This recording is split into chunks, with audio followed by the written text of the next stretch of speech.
Good morning. BSc part second की physics third optics की unit second का Fresnel diffraction due to a circular aperture, ये अपना topic है। और इससे पहले हम फ्रेस्नेल डिफ्रैक्शन और अर्ध आवर्ती कटिबंध और सर्कुलर डिस्क से विवर्तन ये सब पढ़ चुके हैं। नेक्स्ट अपना topic diffraction due to circular aperture. तो एक वृत्ताकार द्वारक से फ्रेस्नेल विवर्तन किस तरह होगा, इसके लिए एक डायग्राम सामने दिख रहा है। इसमें एस जो है वो प्रकाश स्रोत है, जो जी एफ पी डैश पी दिखाई दे रहे हैं वो पर्दा है जिस पर हम विवर्तन प्रतिरूप देखेंगे, और डब्ल्यू डब्ल्यू डैश तरंगाग्र है। यदि एस की दूरी द्वारक ए बी से फाइनाइट है, परिमित है, तो ये डब्ल्यू डब्ल्यू डैश गोलीय तरंगाग्र है।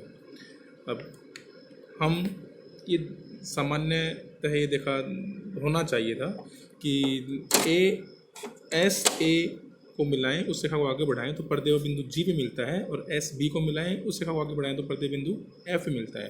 तो जी से ऊपर और एफ के नीचे छाया क्षेत्र होना चाहिए था, और जी और एफ के बीच में प्रकाश क्षेत्र।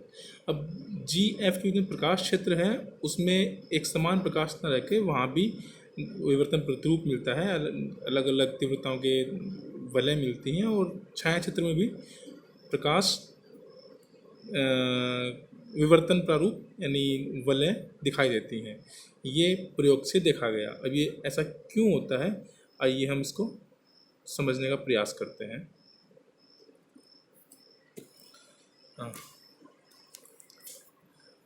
अक्षीय बिंदु P पर तीव्रता। सबसे पहले जो बिंदु P है अक्ष पर, उस पर तीव्रता देखते हैं। तो बिंदु P हम देख रहे हैं द्वारक है, बिंदु P से तरंगाग्र का कुछ भाग इसमें दिखाई दे रहा है। अब यदि बिंदु P तरंगाग्र डब्ल्यू डब्ल्यू डैश को बिंदु P को प्रेक्षण बिंदु मानते हुए अर्ध आवर्ती कटिबंधों में बांटें, तो बिंदु O उसका ध्रुव होगा, उसे चारों तरफ वो अर्ध आवर्ती कटिबंध होंगे। यदि बिंदु P से केवल एक अर्ध आवर्ती कटिबंध दिख रहा हो, इसका मतलब द्वारक का जो क्षेत्रफल है वो प्रथम अर्ध आवर्ती कटिबंध के बराबर हो, तो उस केस में जो बिंदु P में मिलने वाला आयाम है वो केवल द्वारक जब अर्ध आवर्ती कटिबंध प्रथम में कारण मिलने वाले आयाम के बराबर होगा, मतलब E0 equal to E01। Okay, तो P पर परिणामी तीव्रता I बराबर E0 स्क्वायर और E01 स्क्वायर या I1। तो प्रथम अर्धावर्ती कटिबंध से मिलने वाली तीव्रता ही परिणामी तीव्रता होगी। अब हम दूसरी अगर दूरी B पर्दे की इस तरह रखें कि द्वारक से दिखने वाले कटिबंधों की संख्या 2 हो जाए, यानी दूसरे कटिबंध का जो क्षेत्र त्रिज्या है उसके बराबर द्वारक की त्रिज्या हो, तो उस केस में हमें 2 कटिबंध दिखाई देंगे। इसका मतलब परिणामी आयाम E01 माइनस E02, और चूँकि E01 E02 लगभग बराबर होते हैं, E02 थोड़ा सा कम होता है E01 से, इसलिए आयाम का मान बहुत कम हो जाएगा और तीव्रता बहुत ही कम हो जाएगी। तो इसलिए वो न्यूनतम तीव्रता वाला या लगभग अदीप्त आपको बिंदु P दिखाई देता है। तो इस केस में यानी जब 2 हो गए हैं तो अदीप्त हो गया है। फिर जब 3 हो जाएंगे तो E01 minus E02 plus E03, मतलब E01 E02 कैंसिल कर दें तो E03 बच गया, मतलब वापस से प्रदीप्त, आयाम बढ़ गया प्रदीप्त। फिर E04 और ऐड करें तो माइनस E04 होगा, तो E03 और E04 लगभग बराबर, कैंसिल कर देंगे, E01 E02 कैंसिल कर देंगे, वापस बहुत कम आयाम यानी अदीप्त। इस तरह सम संख्या में जब जब होंगे तब तब अदीप्त, और जब विषम संख्या में होंगे तब चमकीला बिंदु P व अक्ष पे मिलता है। इसको हम मैथमेटिकली रिजल्ट निकालें तो क्या होगा, बिंदु P के लिए SO, जो O से S तक की दूरी है, यानी बिंब की यानी प्रकाश स्रोत की और द्वारक की दूरी वो तो A, और द्वारक से पर्दे की दूरी OP B मान लें, और त्रिज्या द्वारक की OA equal to small r. तो अब यदि n अर्ध आवर्ती कटिबंध दिखते हैं द्वारक से बिंदु P पर, तो जो स्मॉल r है वो बराबर होगी nवें कटिबंध की त्रिज्या के, यानी Rn के। तो इसलिए small r equal to small Rn, या r square equal to Rn square, और Rn स्क्वायर का फॉर्मूला हमने पीछे पढ़ा है, AB/A+B n लैम्डा। और इसको अगर हम सोल्व करें तो 1/A + 1/B equal to n lambda upon r square, ये हमें रिजल्ट मिलता है। अब यदि s को हम अनंत दूरी पे मान लें, द्वारक से अनंत दूरी पे है, यानी a टेंड्स टू इनफाइनाइट, उस केस में इक्वेशन 6 बन जाएगी 1/B equal to n lambda upon r square. तो इस तरह जब हम b को बढ़ाते हैं तो लैम्डा और r फिक्स हैं, द्वारक की त्रिज्या और प्रकाश का तरंगदैर्ध्य है। यदि b को बढ़ाएंगे तो n का मान कम हो जाएगा, b को कम करेंगे तो n का मान बढ़ता जाएगा। ओके, तो इस तरह दोनों, चाहे b बढ़ाने का मतलब पर्दे को दूर ले जाएं, b कम करने का मतलब पर्दे को नज़दीक लाएं, दोनों ही केस में n का मान चेंज होगा। तो जब n का मान सम होगा तो बिंदु चमकीला, n का मान विषम हो जाए, n का मान सम होगा तो बिंदु अदीप्त, और जब विषम हो जाएगा तो चमकीला। इस तरह एकांतर क्रम में जो सेंट्रल पॉइंट है बिंदु P है वो दीप्त अदीप्त दिखाई देता है। ओके, जब हम B को कम या ज़्यादा करते हैं, मतलब पर्दे को द्वारक के नज़दीक या दूर ले जाते हैं। ओके, अब हम बात करें अनाक्षीय बिंदु P डैश की। अनाक्षीय बिंदु P डैश जो कि बिंदु P से x डिस्टेंस पे हम मान लेते हैं, तो XP equal to PP dash equal to x। Okay, अब बिंदु P डैश पे जो S से प्रकाश पहुंच रहा है वो द्वारक के एक किनारे A से दूरी SAP डैश और दूसरे किनारे B से दूरी SBP डैश तय करते हुए पहुंच रहा है। तो इन दोनों किनारों से पहुंचने वाले प्रकाश के मध्य पथांतर हम ज्ञात करें, तो पथांतर होगा SPP dash minus SAP dash, और चूंकि SASB इक्वल है इसलिए BP dash minus AP dash. अब BP डैश की वैल्यू हम निकाल सकते हैं उस त्रिभुज से, त्रिभुज BP डैश हमें निकालना है, तो B और आगे अगर इसको हम पॉइंट को मिलाएं, B से एक लंब डालें इस पर्दे पर, तो एक समकोण त्रिभुज बनता है। तो उस सामने वाले लंब की लंबाई हो गई x प्लस इस द्वारक की त्रिज्या r, क्योंकि PP डैश हमें पता है x है और द्वारक की त्रिज्या के बराबर नीचे है बिंदु P, इसलिए x प्लस r। ऐसे अगर हम a की बात करें, a को मिलाएंगे तो वो हो जाएगा x माइनस r, क्योंकि वो बिंदु P से r डिस्टेंस ऊपर है।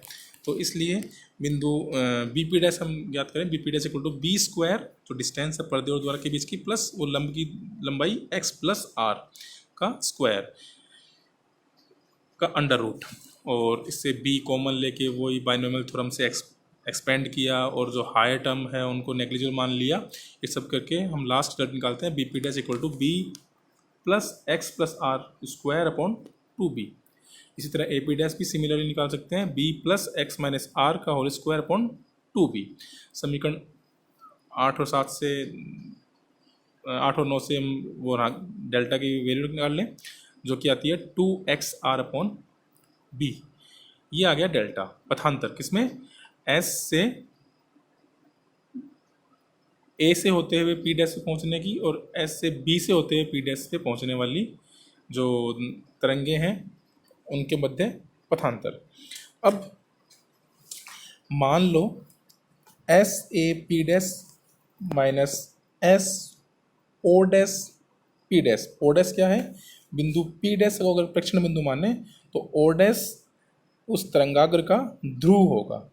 तो O डैश का जो पथ है, O डैश से होते हुए पथ है उसमें और A से होते हुए पथ में पथांतर है n1 लैम्डा बाई 2, और B से और O डैश से होते हुए जो पथ जाते हैं उनमें पथांतर है n2 लैम्डा बाई 2। क्योंकि हम यहाँ पे अर्ध आवर्ती कटिबंधों की सहायता से निकाल रहे हैं तो इसलिए हम ये टर्म काम में ले रहे हैं, ध्रुव और इनके पथांतर निकाल रहे हैं। तो द्वारक से N2 माइनस N1 कटिबंध दिखेंगे, जिसको हम N मान लेते हैं, क्योंकि एस ओ डैश से O तक N1 λ/2 है पथांतर। इसका मतलब इनके O डैश से O के बीच में N1 कटिबंध है, और O डैश से B तक के बीच में पथांतर N2 λ/2, मतलब O डैश से B तक N2 है। इसका मतलब A से B तक N2 माइनस N1 अर्धावर्ती कटिबंध है। तो इस प्रकार जो पथांतर है वो N2 माइनस N1 λ/2 या N λ/2 के बराबर होगा। पीछे हमने निकाला है फॉर्मूला 2x r/b, और यहाँ अर्धावर्ती कटिबंधों के लिए निकाला है वो N λ/2। दोनों को इक्वल कर सकते हैं, और इससे x इक्वल टू निकाल लेंगे N b λ/4r, N b λ/4r, ये आ गया x। ओके, अब हम बात करें कि वहाँ पे चमकीला होगा या अदीप्त काला बिंदु होगा। तो हम चूंकि जानते हैं कि जब सम संख्या में अर्ध आवर्ती कटिबंध दिखते हैं तो एक दूसरे के आयाम को वो निरस्त कर देते हैं कि वो विपरीत कला में होते हैं। इसलिए सम संख्या में जब दिखेंगे कटिबंध तब तो होगा काला बिंदु, और जब विषम संख्या में दिखेंगे तो चमकीला बिंदु। अगर n का मान विषम हुआ, ओड हुआ तो चमकीला, n का मान सम हुआ, इवन हुआ तो काला बिंदु, अदीप्त बिंदु। ओके, तो हम प्रदीप्त बिंदु की बात करें तो उसके लिए n का मान विषम होना चाहिए, यानी n इक्वल टू 2m+1 मान लेते हैं। तो xm equal to 2m+1 b λ/4r। Okay, अगर इसी तरह हम तो इस प्रकार क्या जो बिंदु P है उससे xm डिस्टेंस पे जितने भी बिंदु हैं चारों तरफ उन सब पे चमकीला बिंदु मिलेगा।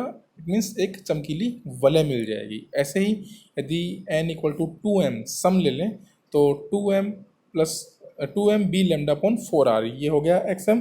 तो इतनी दूरी पे जो बिंदु होंगे सारे काले होंगे चारों तरफ, इसलिए वो एक काली यानी अदीप्त वलय मिल जाएगी। इस तरह बिंदु P के चारों ओर सकेंद्रीय चमकीली और काली वलय मिलती है।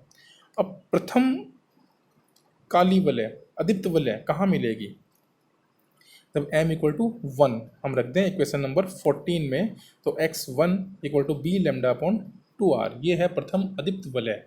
जो सेंट्रल पॉइंट है उसके चारों तरफ प्रथम अदीप्त वलय की त्रिज्या b λ/2r। यदि जो s स्रोत है उसको हम अनंत दूरी माने तो जो बिंदु दूरी b है वो फोकस दूरी के बराबर हो जाती है। इसको हम f लिख सकते हैं। द्वारक का व्यास यदि d है तो d इक्वल टू 2r, यहाँ पे हम b को f और 2r को d लिखें तो x1 equal to f λ/d, ये होगी प्रथम अदीप्त वलय की त्रिज्या। ये एक अदीप्त वलय चमकीला जो बिंदु है P उसे चारों तरफ मिलेगी, यानी चकती की त्रिज्या हो गई, चमकीली चकती जो सेंट्रलाइज होगी उसकी त्रिज्या है। और एरी ने इसमें कुछ संशोधन किया और उसने यथार्थ मान उसका बताया 1.22 f λ/d, और इसे एरी की चकती नाम दिया गया। इस प्रकार हमने देखा कि जो प्रतिबिंब का आकार है वो प्रकाश के तरंगदैर्घ्य, द्वारक से पर्दे की दूरी तथा द्वारक के व्यास पर निर्भर करता है। Thank you.